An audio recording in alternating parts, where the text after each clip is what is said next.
In 2009, while the DEA was hunting cartel bosses who traveled with convoys and bodyguards, Paul Le Roux sat alone behind a laptop, wearing cheap clothes, speaking softly, avoiding attention. No gold chains, no gun on his waist, no army at his back. To most law enforcement analysts, he didn't look like a kingpin. He looked like a nerd, a programmer, a logistics guy, a man who hid behind encryption, spreadsheets, and emails. And that's exactly why they underestimated him. Paul Le Roux wasn't born into power. He wasn't raised in the streets. He didn't climb his way up through violence like El Chapo or Escobar. He built his empire quietly. By the late 2000s, while the DEA was tracking drug routes across Mexico and Colombia, Le Roux had already moved beyond geography. He wasn't tied to one cartel, one country, or one product. He sold systems. Drugs were just one line item. Arms were another. Logistics, protection, and intelligence were where the real money lived, and he understood something most criminals never do. You don't beat governments with force. You beat them with information. Inside DEA offices, his name began to circulate, but without urgency. Analysts flagged him as interesting, not urgent, not violent, not flashy. A man who ran online pharmacies, a man who knew encryption, a man who outsourced the dirty work, the kind of criminal they thought would eventually fold. They were wrong. Because while the DEA was still trying to define Paul Le Roux, he had already mapped which cartels were unstable, which governments were corruptible, which routes were watched, and which agents talked too much. He didn't move drugs the way cartels did. He moved knowledge. Le Roux studied his enemies the same way he studied code, weak points, patterns, exploits. He knew which ports were understaffed, which countries extradited slowly, which mercenaries asked fewer questions. He learned how to disappear without running, and most importantly, he understood that every law enforcement agency had one fatal flaw. They assume everyone wants to escape prison. Paul Le Roux didn't want to escape. He wanted leverage. By the time federal agencies realized they weren't dealing with a background player, it was already too late. Because Paul Le Roux had made his first move long before they ever sat across from him. And when he finally did, the room wasn't about arrest. It was about negotiation. Before Paul Le Roux ever scared a cartel, before mercenaries took orders in his name, before governments put files on him, he built something far more dangerous than a drug route. He built infrastructure. Paul Le Roux didn't think like a trafficker. He thought like a systems engineer. While most criminals obsessed over territory, Le Roux obsessed over efficiency, redundancy, plausible deniability. He didn't ask, "How do I move drugs?" He asked, "How do I move anything without being seen?" That mindset shaped everything. In the early 2000s, Le Roux made his first real fortune through online pharmacies. On the surface, it looked like cybercrime, spam emails, cheap prescription drugs, anonymous payments. But beneath it was something else. He was stress testing. International shipping, customs loopholes, payment laundering, encryption. Every failed package taught him a lesson. Every seized shipment refined the system. By the time authorities caught on, the money was already flowing, and more importantly, the blueprint was finished. Le Roux didn't rely on loyalty. He relied on code. He wrote or modified encryption software that allowed him to communicate without exposing hierarchy. No names, no faces, only roles. If one node failed, the system survived. This is why people who worked for him often didn't even know who they worked for. They just knew where to send, when to move, what not to ask. That wasn't accidental. That was design. By the mid to late 2000s, Le Roux expanded beyond pills. He saw an opportunity cartels ignored. Cartels controlled supply, governments controlled force, but nobody controlled logistics across weak states. So he stepped in. Africa, Southeast Asia, remote ports, poor oversight, places where paperwork mattered more than guns. He moved. Drugs, weapons, cash. Not through intimidation, but through paperwork that looked correct enough. This is where his reputation quietly changed. To cartels, he wasn't a boss. He was a solution. He didn't demand loyalty. He offered efficiency, routes that didn't overlap, arms that arrived on time, payments that cleared, and because he wasn't tied to one cartel, everyone trusted him. That was his greatest advantage. But there was a darker side. Paul Le Roux believed in control. When mistakes happened, he didn't explode emotionally. He calculated. If a liability couldn't be fixed, it was removed. This is where the myth of the harmless nerd begins to crack. Because Le Roux didn't order violence out of rage. He ordered it when the system demanded it, cold, delayed, precise, and that terrified the people around him more than any outburst ever could. By the time federal agencies started paying attention, they misunderstood what they were looking at. They thought they were chasing a trafficker, a cyber criminal, a facilitator. They weren't. They were chasing a man who had already solved the problem of how to outlive the hunt, and he knew something they didn't yet realize.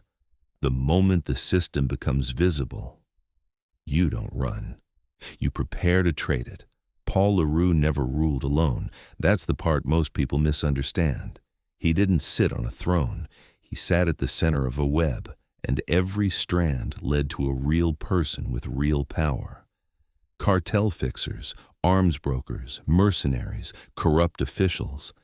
None of them were loyal to him as a man. They were loyal to the system he built. Le Roux understood something most kingpins learn too late. The higher you rise, the less visible you should become. So he stayed distant. Communication was filtered. Meetings were rare. Orders moved through intermediaries. If someone got caught, they couldn't give him up because they didn't know him. They only knew a role. One of the most important figures in his network was Joseph Hunter, a former U.S. Army Special Forces soldier. Hunter wasn't a cartel boss. He wasn't a trafficker.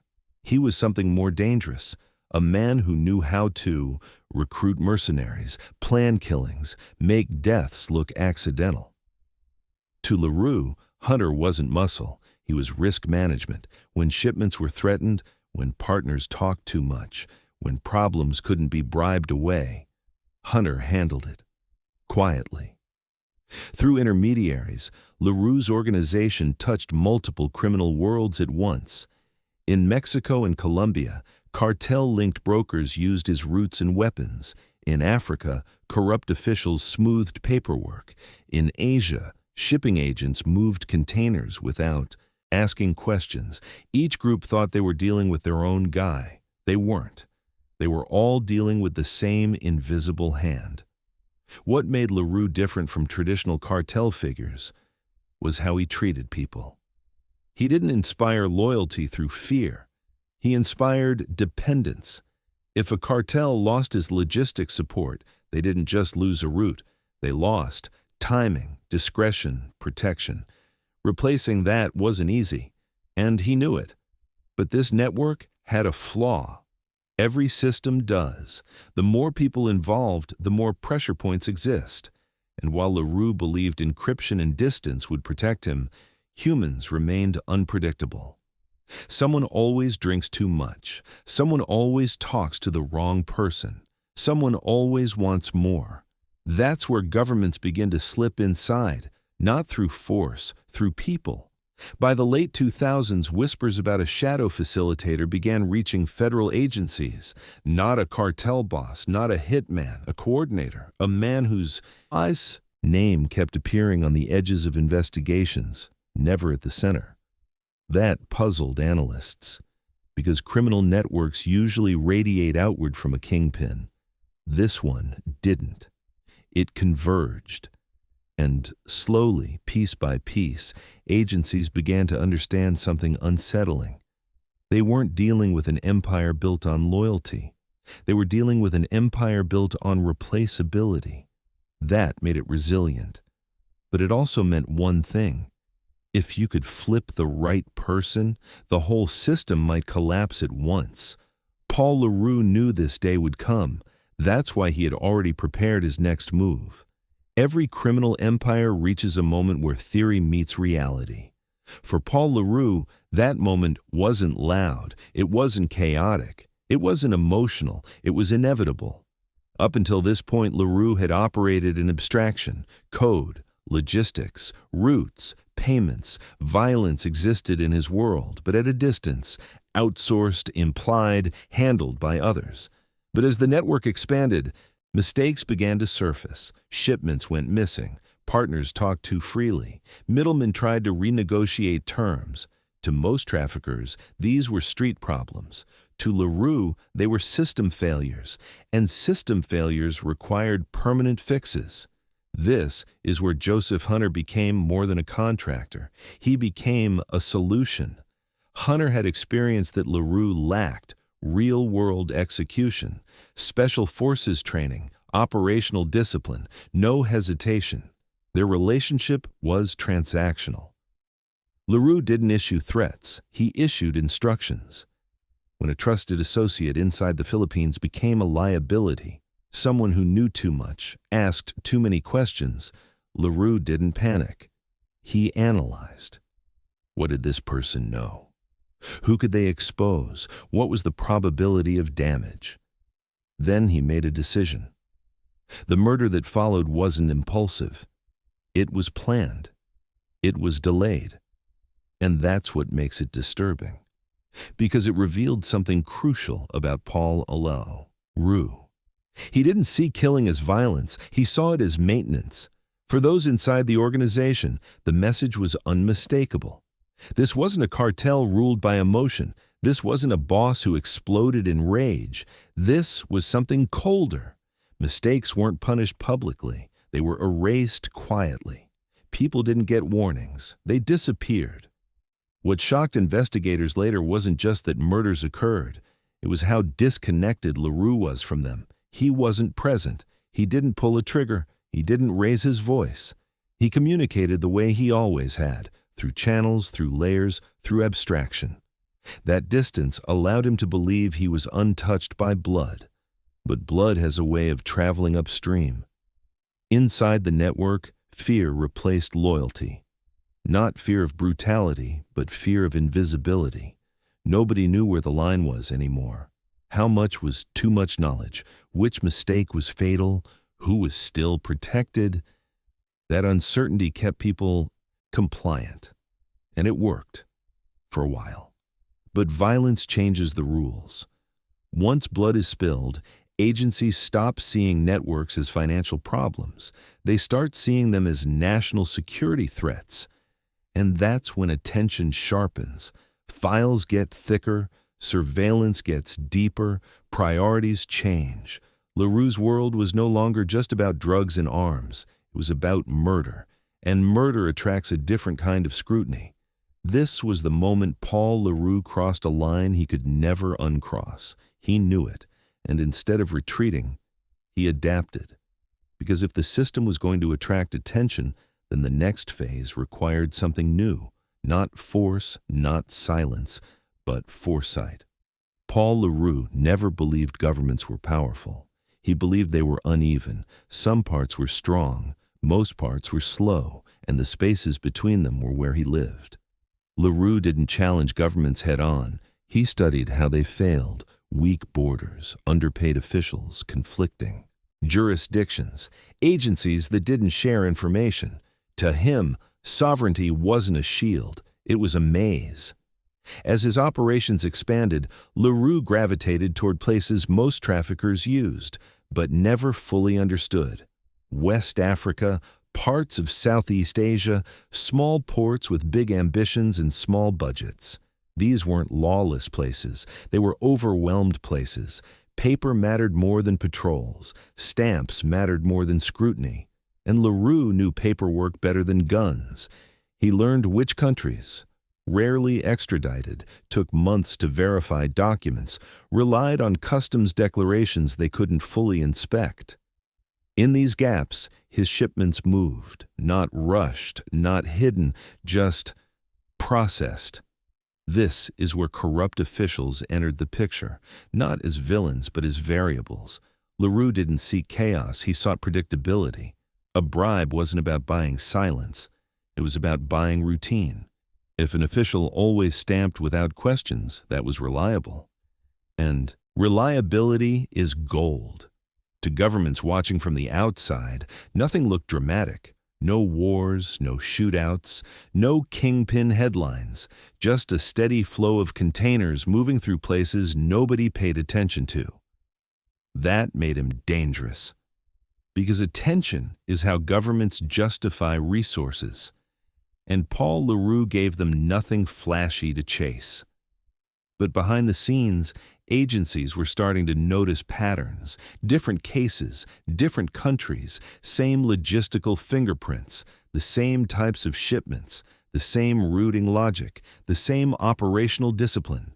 Someone was coordinating across borders, someone who understood how governments didn't talk to each other.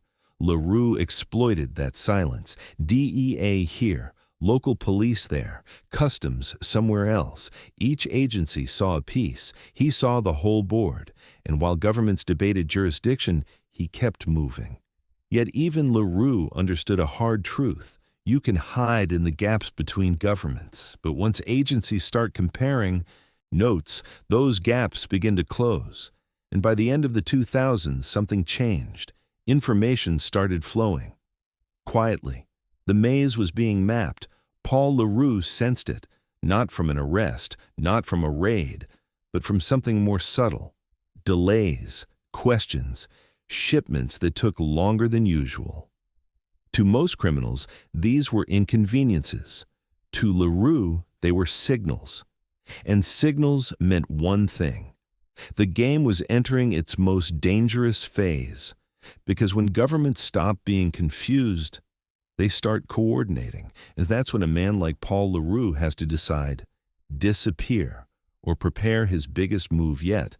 Paul Le Roux didn't believe in bad luck. He believed in patterns. And by 2010, the patterns were changing. It started small. Emails that took longer to get replies, contacts who suddenly became cautious, middlemen who asked questions they'd never asked before. To outsiders, nothing looked wrong. To Le Roux, it felt like static on a clean signal. Law enforcement didn't come at him directly. They never do when they think they're dealing with someone intelligent. They went after people, not the system. Low-level couriers, arms brokers with financial problems, associates who were angry, greedy, or scared. Not to arrest them, to listen. This is where Le Roux's greatest strength became a weakness. His network was built on replaceability, but replaceable people don't feel protected, and unprotected people talk. In different countries, under different cases, the same name began surfacing. Not loudly, not consistently, but enough. Paul Le Roux. Sometimes misspelled, sometimes half-remembered. A man nobody seemed to have met, but everybody seemed to work for. That got attention. Federal agencies began building a profile, not of a trafficker, of a coordinator. Someone who didn't touch product, someone who didn't attend meetings, someone who stayed one step removed from everything. That's when the tone of the investigation changed. Because coordinators don't get flipped easily, they get studied. Surveillance shifted from chasing shipments to watching behavior. Who panicked when arrests happened? Who stopped communicating? Who changed routines? Le Roux noticed the pressure immediately. He tightened protocols, reduced contact, shortened chains. But pressure doesn't disappear. It redirects. Behind closed doors, agencies began discussing a different strategy. Arresting Le Roux wasn't the goal anymore. Understanding him was. What did he know? Who did he supply? How far did his information reach? Because if even half of the rumors were true, he wasn't just a criminal. He was a walking intelligence archive. Le Roux sensed this shift before anyone spoke to him. He understood the endgame. Violence wouldn't save him. Running wouldn't save him. Because when governments coordinate, distance stops mattering. And Le Roux had already crossed too many borders to disappear cleanly. That's when he began. Preparing, not for escape, but for contact. He adjusted behavior just enough to be noticed, not reckless, intentional, signals that said, "I know you're there." And more importantly, "I have something you want." By the time agencies were ready to make their move, Paul Le Roux was no longer thinking like a fugitive. He was thinking like a negotiator, because traps work both ways. And sometimes, the man walking into the net is the one holding the leverage. By the time Paul Le Roux made his decision, the outcome was already inevitable. What wasn't inevitable was who would control it. Most men in his position choose one of two options: they run or they fight. Paul Le Roux chose something else. He timed it. In early 2012, Le Roux didn't behave like a man cornered. He traveled openly. He communicated carefully, but not desperately. He made no attempt to vanish. To investigators watching from a distance, that was confusing. To Le Roux, it was strategic. Because panic invites mistakes. Calm invites conversation. He knew the agencies circling him weren't thinking about prison sentences anymore. They were thinking about value. What did he know about? Arms routes, cartel logistics, mercenary networks, corrupt officials, weak states. Information that didn't just solve cases, but prevented wars. And Le Roux had been collecting that information for years. When he arrived in Liberia, he wasn't hiding. He was positioning. Liberia was a country with weak extradition frameworks, competing jurisdictions, international presence. A place where an arrest wouldn't be simple. A place where conversations could happen before handcuffs closed. The moment he was detained, Le Roux didn't resist. No speeches, no threats, no demands. He asked one question: who am I talking to? That question mattered because it signaled something important. This wasn't a man looking for a lawyer. This was a man looking for the right audience. Behind the scenes, agencies scrambled. This wasn't a routine capture. This was a convergence point. DEA, DOJ, intelligence community. Everyone wanted to know the same thing. How much does he know? And how fast can we get it? Le Roux didn't rush. He let silence work. Because silence forces the other side to fill it. Offers form. Lines are drawn. Expectations emerge. Only then did he speak. And when he did, he didn't confess. He outlined, not crimes, but systems. Who moved what, where, how often, and why. He spoke in structures, not stories. That's when the tone in the room changed. Because criminals confessed to reduce sentences. Paul Le Roux was doing something else. He was demonstrating utility. And utility is currency in negotiations governments don't like to admit exist. By the end of that first phase, one thing was clear. This was no longer about arresting Paul Le Roux. It was about managing the consequences of everything he knew, and the people across from him understood something unsettling. They weren't holding a suspect. They were holding a lever. And Paul Le Roux knew exactly where to place it. This is the moment your title lives or dies. Because this wasn't an interrogation, it was a meeting. The room was plain by design, no flags, no threats, no raised voices. Just a table, a few chairs, and men who understood that what was about to be said would never appear in full transcripts. Paul Le Roux sat calmly. No suit, no performance. To the people across from him, he looked exactly like what they had underestimated for years. A quiet nerd, a technician, a man who lived in his head. That illusion lasted about 5 minutes. He didn't start with apologies. He didn't start with denials. He started with context, roots, names, connections, not all at once, just enough to establish credibility, enough to prove one thing. I know more than you think I do. This is where the power shifted, Because federal agents are trained to control conversations. Paul Le Roux controlled structure. He didn't answer questions in order. He reframed them. Instead of who, he talked about how. Instead of when, he explained why. He turned crimes into systems problems, and that made the people listening uncomfortable. Then he did something subtle. He paused, and in that pause, he let them understand the implication. If this is what he's willing to say now, what he's holding back must be far worse. That's when the question changed. Not, what did you do? But, what are you offering? Paul Le Roux didn't smile. He didn't gloat. He laid out values like a spreadsheet, cartels that relied on his logistics, arms pipelines governments didn't know existed, mercenary networks operating under the radar, officials who didn't take bribes once, but routinely. He didn't name everyone. He named enough. Enough to create urgency. This is where the nerd stereotype collapsed completely.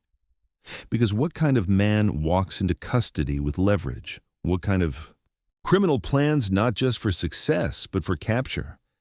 The people in the room understood something most audiences don't.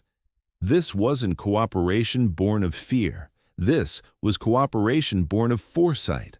Files began to open, calls were made, not frantic ones, but careful ones.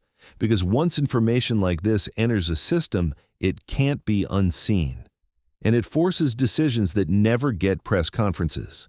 Paul Le Roux didn't demand freedom. He didn't need to. He understood how governments think. They don't ask, what's right? They ask, what's the least damaging option?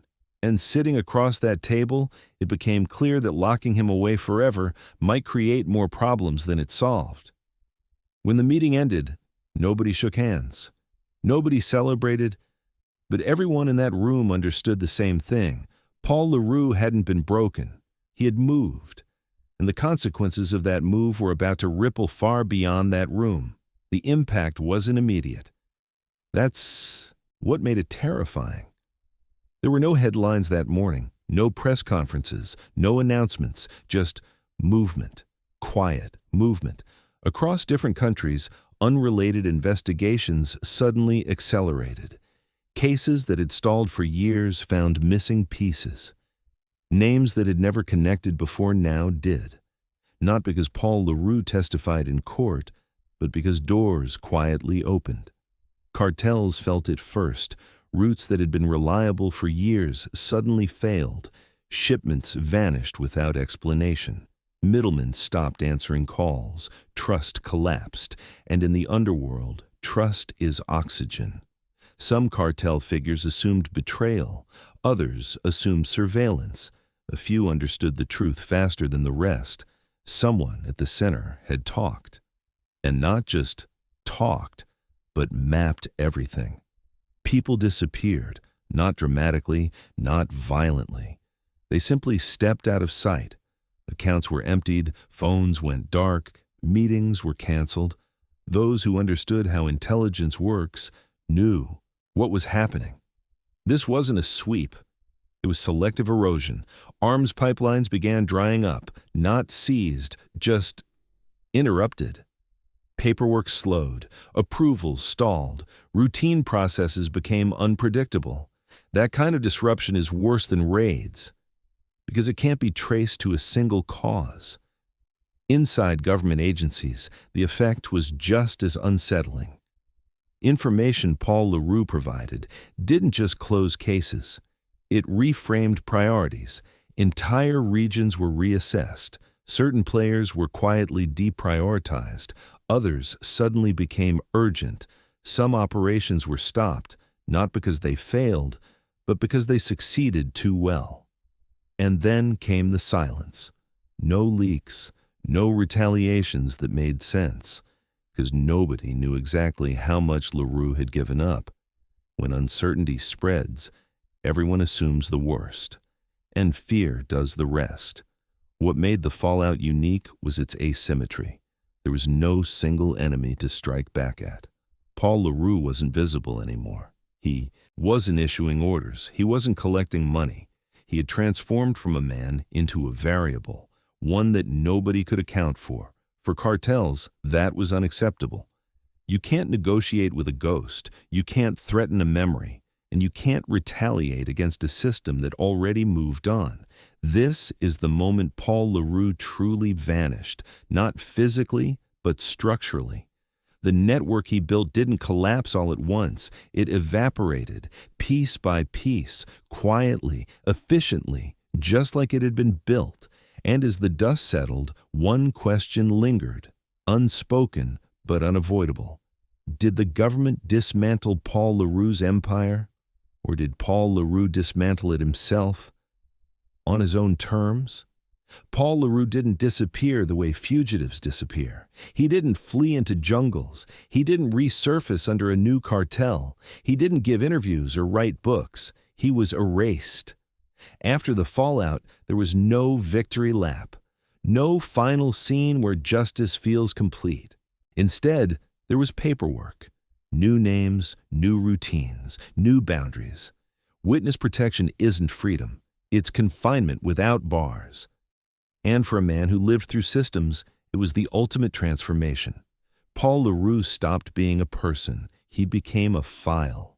Somewhere inside government databases, his knowledge still exists. Mapped routes, exposed networks, names that never made it to court, information too sensitive to fully release, and too valuable to discard. That's the price of dealing with men like him. You don't just remove them, you absorb them. To the criminal world, his absence was louder than his presence ever had been. No replacement stepped in smoothly. No single figure took his place. Because Paul Le Roux was never a kingpin. He was a keystone. Remove it, and the structure doesn't fall dramatically. It collapses silently. And this is where the legend becomes uncomfortable. Because if Paul Le Roux had never been arrested, how long would his system have lasted? And if he hadn't cooperated, how many of those networks would still be operating today? Governments don't like those questions, neither do criminals. The most unsettling part isn't that he outsmarted cartels. It's that he understood governments well enough to negotiate with them. Not emotionally, not morally, strategically. He didn't beg for mercy. He presented a cost-benefit analysis, and it worked. Today, Paul Le Roux exists in fragments, in sealed court documents, in redacted testimony, in operations that suddenly made sense years later, and in the silence left behind when a global system simply stopped functioning. The DEA thought Paul Le Roux was just a nerd, a programmer, a facilitator, a background player, until he moved. And by the time they realized what kind of man he really was, the game had already changed. Because the most dangerous criminals don't fight governments, they study them. They don't run from the system, they position themselves inside it. And when they're finally caught, they don't collapse, they negotiate. This wasn't the story of a kingpin who lost, it was the story of a man who planned for every ending, including the one where he vanished completely. Paul Le Roux didn't vanish because he was weak. He vanished because he was useful. And that should make you uncomfortable. Because if one man could map cartel routes, expose mercenary networks, and negotiate with governments, how many others are still out there, operating quietly, waiting for the right moment? This was just one untold chronicle. Subscribe to Untold Mob Chronicles, because the most dangerous stories aren't the loud ones. They're the ones buried in sealed files. The next chronicle dives into the cartel figures who trusted Paul Le Roux and paid for it. You don't want to miss that.